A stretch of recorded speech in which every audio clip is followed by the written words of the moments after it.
रात के ठीक 2:13 पर मेरा फोन बजा। ना कोई नाम, ना कोई पहचान। कुछ सेकंड तक मैंने कॉल उठाई नहीं, इसलिए नहीं कि नींद में था, बल्कि इसलिए कि उस वक्त कमरे में एक अजीब सी ठंड फैल चुकी थी। आखिरकार मैंने कॉल उठा ली। उधर से कोई बोल नहीं रहा था, बस सांसों की आवाज, भारी, टूटी हुई, जैसे कोई बहुत देर से रोने के बाद बोलने की कोशिश कर रहा हो। फिर अचानक एक आवाज। अगर मेरी आवाज रिकॉर्ड में बची रहे तो समझ लेना मैं अब जिंदा नहीं हूं। मेरी उंगलियां ठंडी पड़ गईं। मैं कुछ बोल पाता उससे पहले ही उसने कहना शुरू कर दिया। मैं भगवान को खोजने गया था मंदिर में, लेकिन वहां भगवान नहीं था। उसकी आवाज कांप रही थी। वहां वो था जिसे भगवान भी रोक नहीं पाए।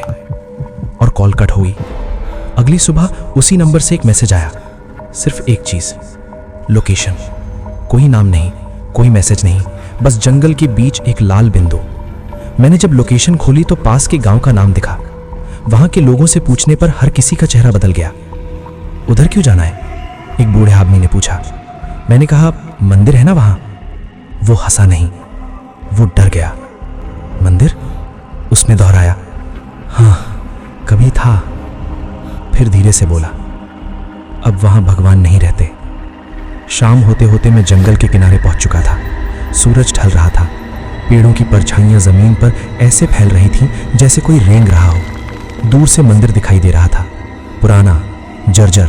और अजीब बात यह कि आसपास एक भी पक्षी नहीं था, ना आवाज, ना हवा, जैसे पूरा जंगल उस जगह को छूना नहीं चाहता हो।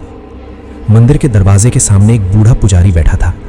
उसकी आंखें लाल थीं, या शायद उसे नींद आए कई दिन हो चुके थे। मैंने उससे पूछा, ये मंदिर बंद क्यों है?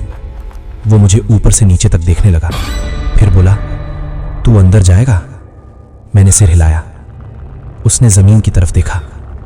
अंदर भगवान नहीं है, वो बोला। अंदर ब्रह्म राक्षस है। मेरे मुंह से बस इतना निकला, ब्रह्म राक्षस? वो कांपने लगा। जो ब्राह्मण ज्ञान में डूब गया और अहंकार में डूबकर मर गया, वो मरकर ब्रह्म राक्षस बनता है। न वो आत्मा होता है, न राक्षस। वो सवालों से मारता है। मैंने मंदिर के अंदर कदम रखा। जैसे ही पैर अंदर पड़ा, मेरे पीछे की सारी आवाजें बंद हो गईं। जंगल, हवा, पत्तों की सरसराहट, सब गायब। अंदर ठंड थी। अचानक मेरी सांसें धुंध बनकर बाहर निकल रही थीं, और तभी मेरे कान के पास किसी ने फुसफुसाया, तो सुनने आया है? मैंने झट से पीछे देखा। कोई नहीं था। मंदिर की दीवारों पर संस्कृत मंत्र खुदे थे, लेकिन बीच बीच में कुछ लाइनें ऐसी थीं जो पत्थर से नहीं, जैसे खून से लिखी गई हों।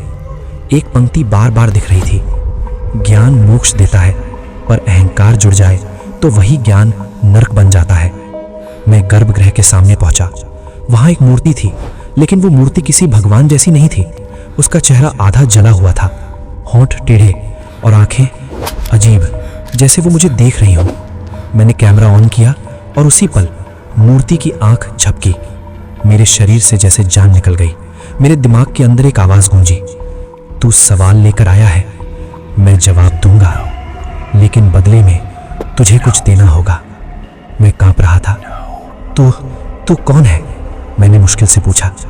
मंदिर की घंटी अपने आप बज उठी और आवाज आई, मैं वो हूं जो ब्राह्मण था पर ब्रह्म से गिर गया। मैं ब्रह्म राक्षस हूं। मेरी घड़ी बंद हो गई। फोन की स्क्रीन काली हो गई। बाहर से कुछ भी सुनाई नहीं दे रहा था, जैसे मंदिर के अंदर समय ही रुक गया हो। फिर आवाज बोली, विष्णु दत्त शास्त्री मरा नहीं, उसने अपनी आत्मा इस मंदिर में बांध दी, और अब जो भी सच जानना चाहता है वो यहाँ से पूरा इंसान बनकर नहीं जाता। अचानक मंदिर का दरवाजा जोर से बंद हो गया। पीछे से कदमों की आवाज आने लगी, धीमी, भारी। कोई मेरे बहुत पास था, और तभी मेरे कान के पास एक आखिरी फुसफुसाहट, क्या तुझे पता है मैं तुझे क्यों चुन रहा हूं? यहीं पर मेरे दिमाग में सिर्फ एक सवाल गूंज रहा था, क्या ब्रह्म राक्षस सिर्फ मंदिर में है, या वो पहले से ही मेरे अंदर आ चुका है?